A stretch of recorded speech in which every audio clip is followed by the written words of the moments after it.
Honestly, I cannot express enough how happy I am that I'm finally and stoked that I'm finally being able to make this video. I've been wanting to do this video for the last couple years.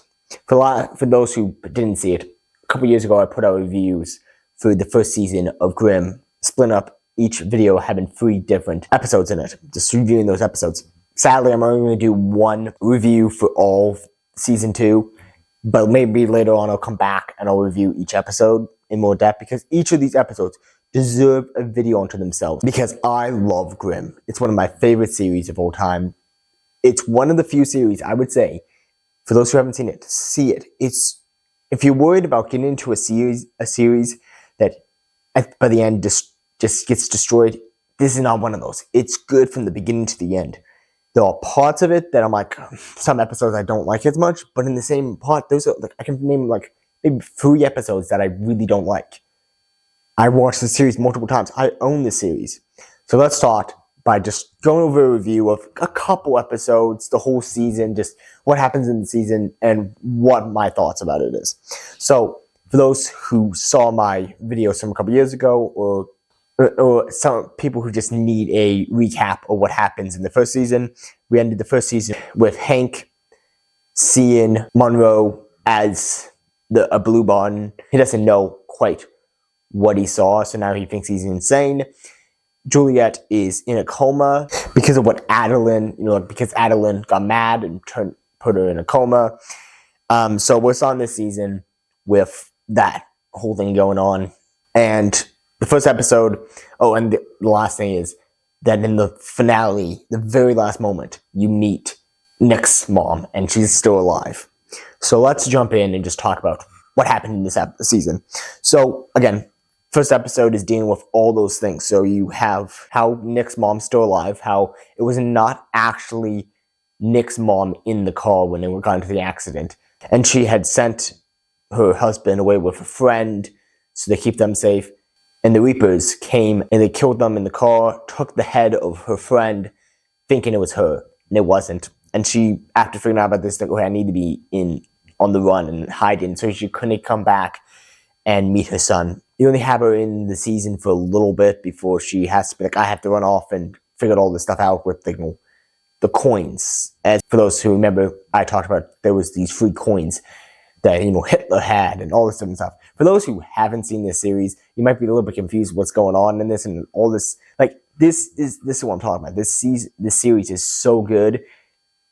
And if you're just hearing about it from me right now, you're going to be a little bit confused. Like, what are you talking? What coins? What Hitler thing? Like, all this ties into all of history in such a great way. Love this series. But for those, go ahead, watch this review if you really want to.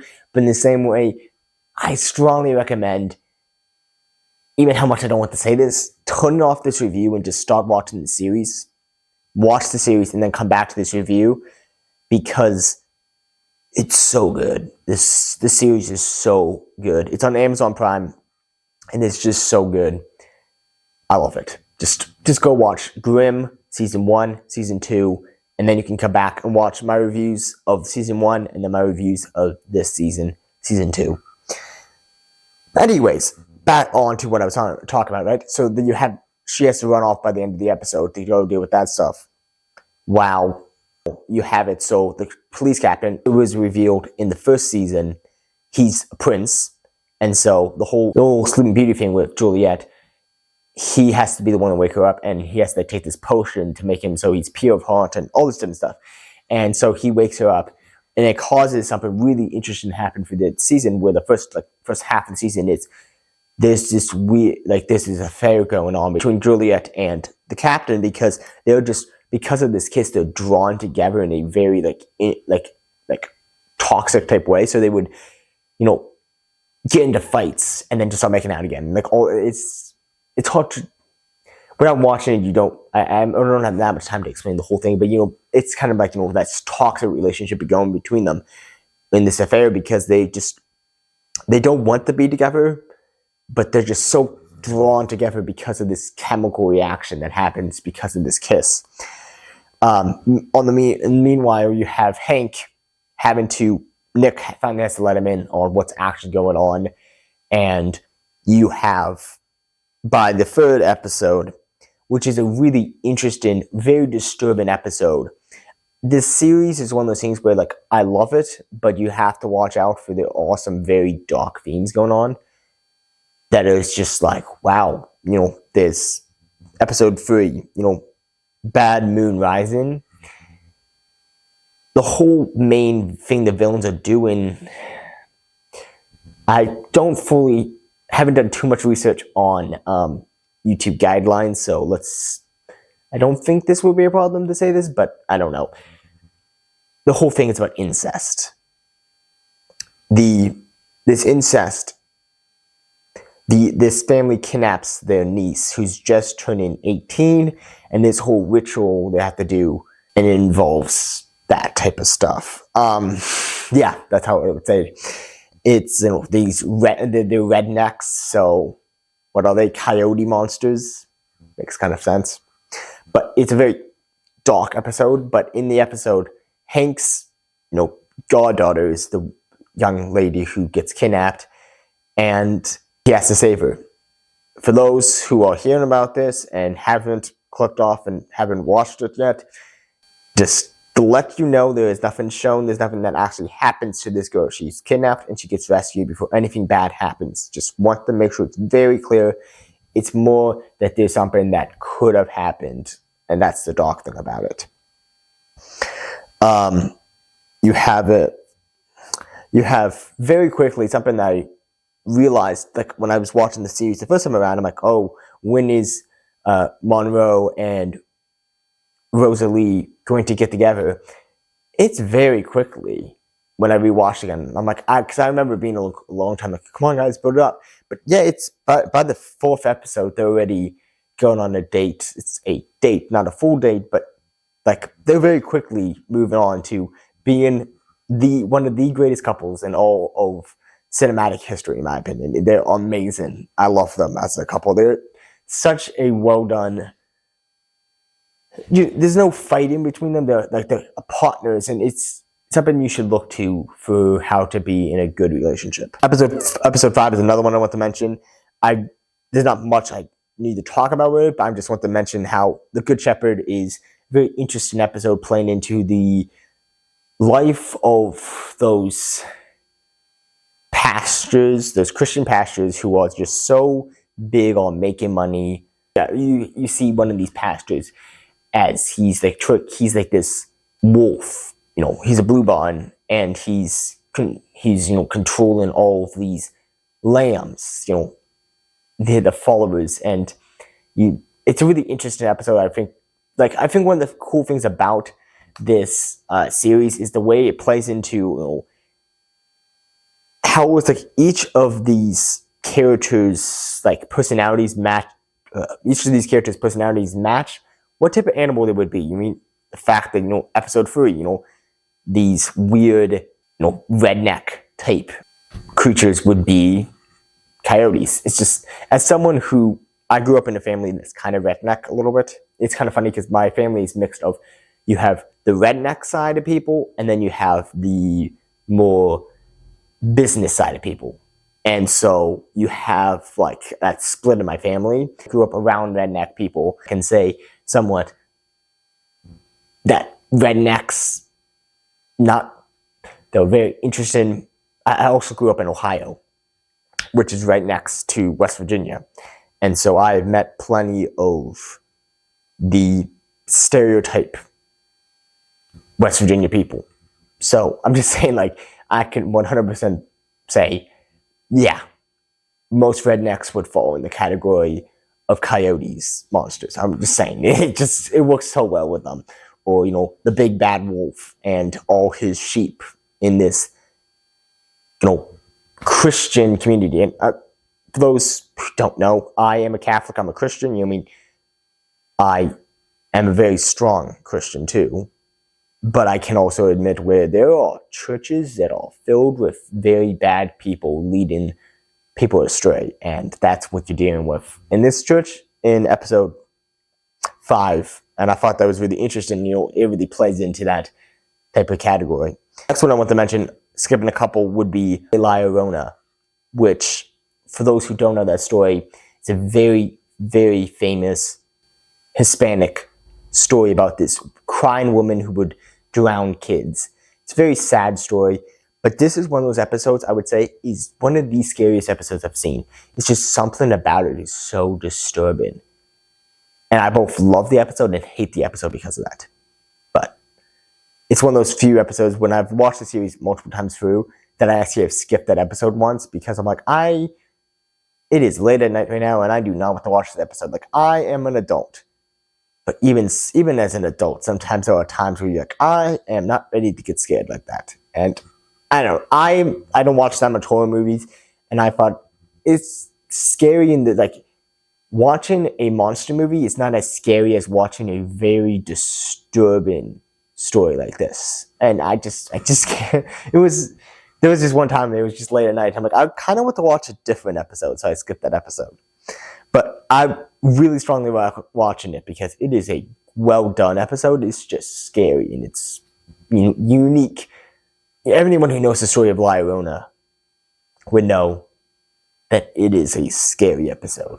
Next one I'm going to mention is number 13, The Face Off. That's one of the best episodes. That's one of the greatest episodes, in my opinion, of this series because of the fact that you have this build up for the first 2 seasons of, the prince being like, we need to get this Grimm on our side, but in the same way, like, you don't trust him. You don't think he's a good guy. You think this prince is the bad guy of the story, the captain.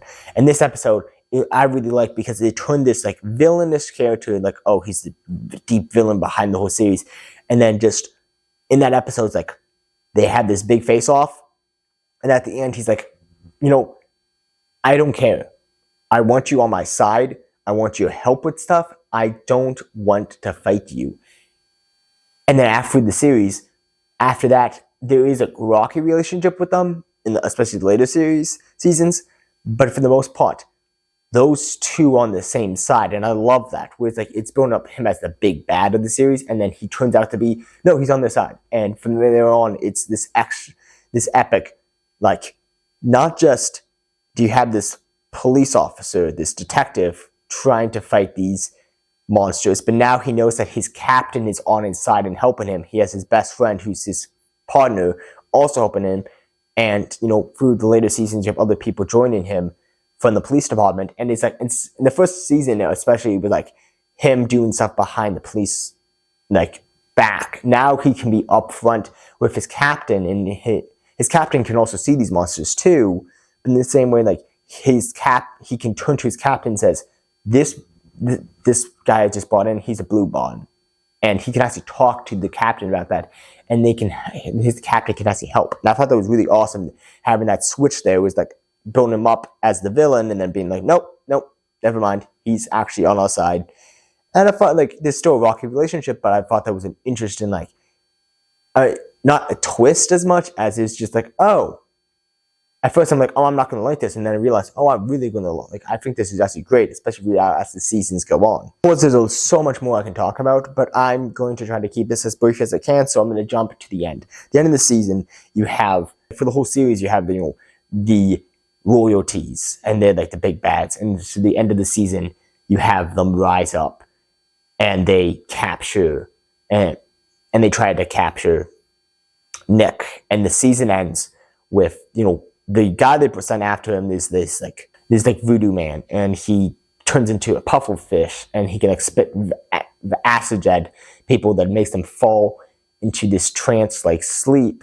Then when they wake up, they're like a zombie type monster, which is what you go into the third season with. But the season ends with them capturing Nick and shipping him, and trying to ship him to the royals. And it ends with them where you see this passport of him is like, night night, Grimm. And the season just ends. And I love this ending of the season. Each of the endings of these seasons have their like cliffhangers, and this cliffhanger really like got me like, I can't wait to watch the next. Like, what's going to do? I see. We finally go into Europe with him? Like, what's going on? And I won't spoil how it gets pays off in the third season. You're gonna have to wait until next year, or watch the series to see what goes on with that. But yeah, my overall thoughts about this season is it better than the first season? No, but that need to be better than the first season.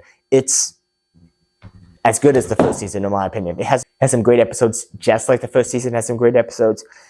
And overall, it was an enjoyable watch. All 22 episodes. Sorry I didn't get time to review each of the episodes individually, but you'll see. Maybe next year I'll be able to I'll probably hopefully get to the third season. On that topic, I wanted to, at the end of this episode, to quickly address something. The reason why I'm putting out this episode now, the year after I put out that first set of videos for the first season, I did start recording a video. And then something happened and I lost the file. And I was going to start I was going to start recording it again. And then what happened was, I just didn't find time. And so the next year happened and I decided I'm going to review monster movies instead. And because the other thing is, my videos on the season 1 wasn't getting that much views. And I'm like, okay, if you couldn't tell by this review, I love this series. I think it's great. But if no one wants to watch the episodes, I can't put them out. I mean, I had to put my time towards what movie reviews that people would actually watch somewhat, which is the sad thing about YouTube. Is like somewhat you have to play the game of whether you're going to do something you enjoy or you're going to do something that actually will give views. And this series, for the most part, for some reason, people didn't really want to catch on until now. This is why I'm putting out this review. I already said in my last video on the Haunted Mansion that was going to be my last review for the month. But then as I was recording that video, and I looked on my YouTube channel, and it was in my, analytics, it was suddenly saying, hey, you're getting views on your Grimm videos. I'm like, what are you talking about? Let's put it this way, right? One of my videos for Grimm, I think it's episodes 1 through 3, went from having like 20 views to then the last couple days jumping to close to 600 views. And so I'm like, I'm going to record this video because as I said in the beginning of the video, I'm so excited to be able to talk about this again. I love this series, but as I said, I wasn't getting views. So I had to put it aside until I got views. And then suddenly I'm seeing these views all shown up on multiple of these videos. And I'm suddenly like, and I've gotten multiple subscribers in the last couple weeks because of these videos. And I'm like, oh, I'm going to give you guys what you want. Your new subscribers who just subscribe because of my reviews of those. Thank you so much. Like, I can't express enough how much I love this series and how happy I am to finally be able to be motivated to actually put out that video. Because that's a big thing about YouTube, is the line of, you might be passionate about something, but until someone actually shows interest that you feel like you can actually spend your time doing it, you're not going to do it. And that's what happened with this. I wanted to do it years ago, but I didn't feel like I had the right motivation or I had the time to waste my time putting out reviews for videos that people might not even like. Again, 20 views on YouTube is not that much. 600 for a review like me, that's a lot more. That's a lot more views. Even if only if half of those actually watched the video all the way through, or watched even half of it. That's still 300 people who watched that video all the way through. That's pretty incredible. And so I want to thank you guys for watching those videos and saying, I want to subscribe to see more of this. I'm going to be honest with you guys. When I first put out those reviews, one thought that popped in my head is, wouldn't it be interesting? And if any of you guys want to start a YouTube channel and love this series too, and trying to think of an idea, and especially if you're an artist.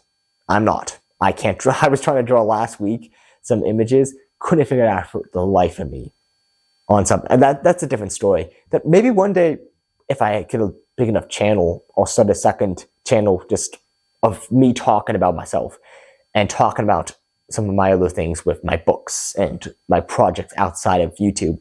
But anyways, the point is that I can't really draw for the life of me. I was trying to draw some images and wasn't working on one of my books. If any of you guys are artists, this might be a great idea for you guys.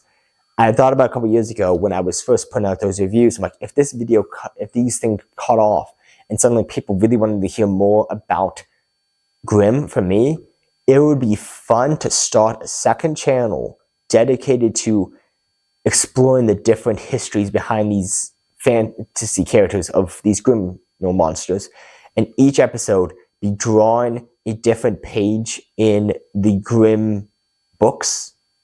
For those who know the series, we know what I'm talking about. And each, so it's just, you have the camera just showing this person drawing these images, writing the descriptions, all this different stuff, making this book.